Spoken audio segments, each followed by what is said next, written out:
سکوت ڈھاکہ 40 سال گزرنے کے بعد بھی حضرت قائد اعظم رحمۃ اللہ علیہ کے پاکستان کے جسم اور روح پر لگنے والا ایک ایسا زخم ہے جو نہ صرف تازہ ہے بلکہ ہمیں اپنی قومی زندگی میں نسلی، لسانی اور علاقائی تعصبات سے پاک ہونے کا درس دیتا ہے۔ تاریخ کے ان نازک ترین لمحات کو قریب سے دیکھنے والے اس کے اسباب اور اثرات کے بارے میں کیا کہتے ہیں، جانیں گے خواجہ نصیر کی اس رپورٹ میں۔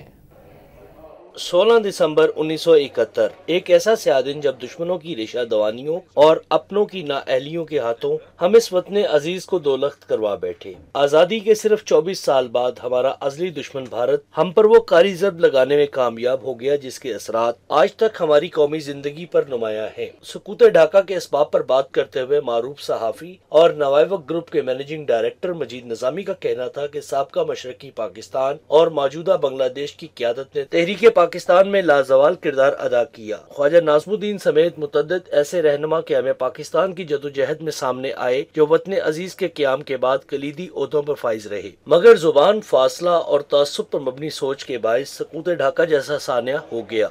میں سمجھتا ہوں کہ کوتاہیاں دونوں طرف سے ہوئیں، بنگالیوں کی طرف سے بھی اور ویسٹ پاکستان میں ہمارے سیاستدانوں کی طرف سے بھی۔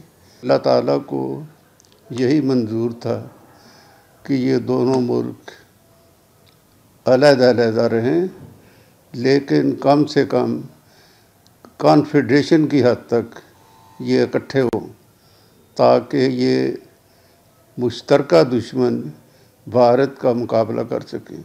مجید نظامی نے کہا کہ اس وقت پاکستان کو جتنی قومی یکجہتی کی ضرورت ہے اس سے پہلے کبھی نہیں تھی۔ انہوں نے کہا کہ بھارت پاکستان کا ازلی دشمن ہے، لیکن بنگلہ دیش کے قیام کے باوجود وہ اپنے مذموم مقاصد میں کامیاب نہیں ہو سکا۔ ضرورت اس امر کی ہے کہ اکھنڈ بھارت کے فلسفے کی نفی کرنے کے لیے پاکستان اور بنگلہ دیش کنفیڈریشن کی پالیسی اختیار کرے، اور اس حوالے سے مجیب الرحمان کی بیٹی کی حکومت کے بعد وہاں بننے والی حکومتوں میں کام کیا جا سکتا تھا۔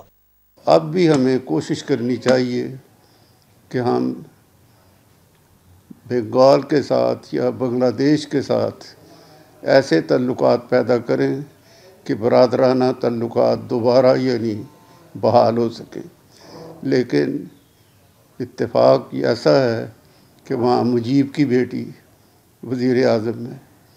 جب خالدہ ضیاء وہاں وزیر اعظم تھیں تو ہم نے حالات سے فائدہ نہیں اٹھایا کہ ہم پیش قدمی کرتے، تو اگر کانفیڈریشن نہیں تو کم سے کم کسی اتحاد کے قریب ہم ہو جاتے۔